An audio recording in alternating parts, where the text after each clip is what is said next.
Okay guys, so now we're going to talk about background, utility classes, gradients, and shadows. So let's click on backgrounds and shadows, and let's go over to 07 backgrounds, shadows, index HTML.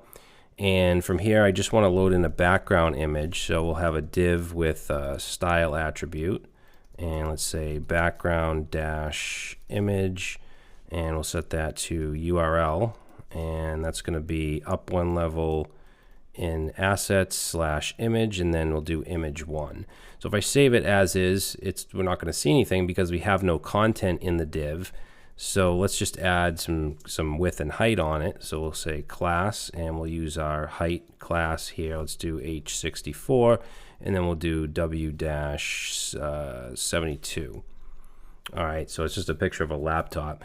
Now, if I make this width more, like we'll do an arbitrary value of 1000 pixels, you'll see that it does repeat. So we want to add the class of bg-no-repeat. And if I do that, then you'll see that it doesn't repeat. So we'll change this back to 72. All right, now background size, we can do cover, which is what we'll usually do. So bg cover. And if we want to position it, we can use bg-center to position it. All right, so, and down here you'll see you have the option of background size, BG cover. You also have BG auto, and if you want to contain it, you have BG contain. You can choose to repeat X, Y, or no repeat. You have all these for the different positions.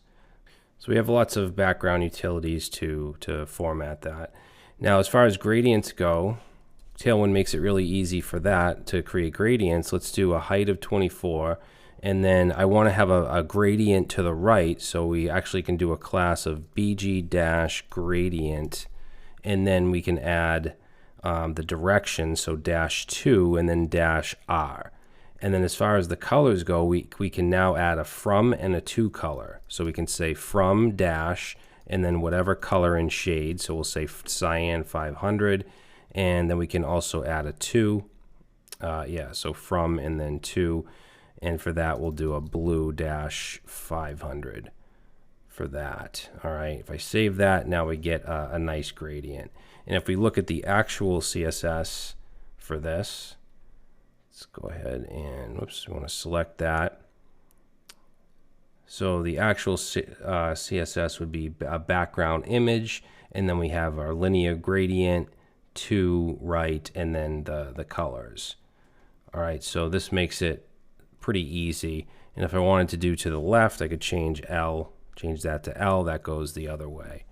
Now, as far as shadows go, we did look a little bit at this when we talked about colors, but let's look at all the different shadow sizes. So I'm just going to create a div here. Let's do a width of 96.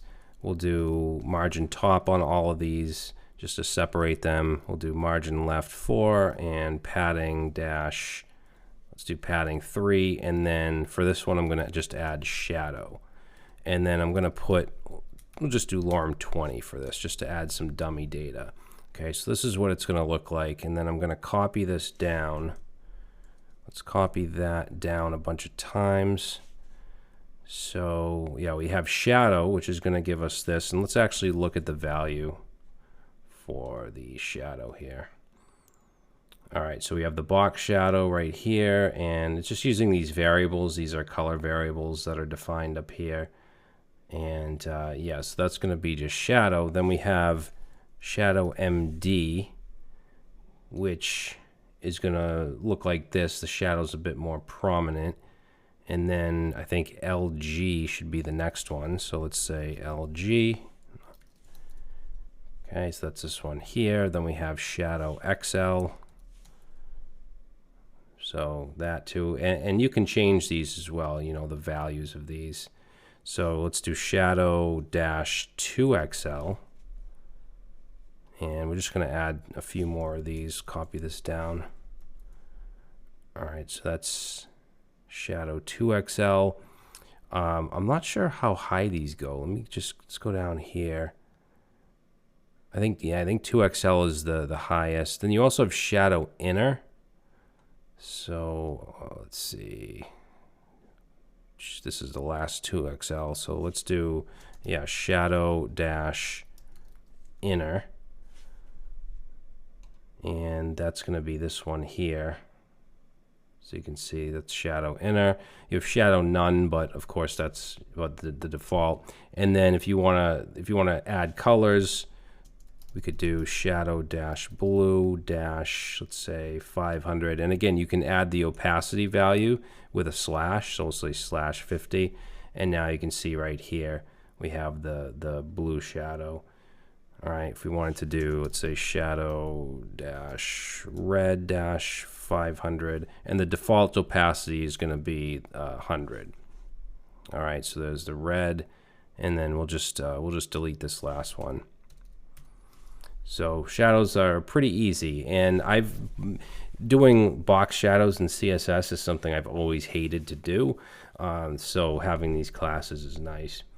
Now we also have something called mix blend if you want to kind of blend elements into each other. I've never used this, but I figured we just add it anyway. So let's add a flex class here. I'm going to justify everything to the center, and we're going to do Flexbox very soon. And then I'm also going to add a negative space. Actually, I don't know if I can do that with Emmet, so I'll add that here. So negative, and let's say space dash x dash 24. And that's something I forgot to mention, is you can actually do negative, like negative margins and stuff like that. That's something that I forgot to mention in that section, but we're going to use it in projects coming up. So let's create a div. We'll do bg dash blue dash 400, and I'll just put some dummy text in here. We'll say lorem 20. All right, and then let's see, under that div, let's do a bg dash pink dash 400, and again, I'll just do lorem 20 for that, and let's see what we get. So we have these two divs next to each other. Both of them have different background colors, but then we have this class called mix blend multiply. So I'm going to go ahead and add that onto both of these divs. So mix dash blend dash multiply, and we'll add the same thing onto this one.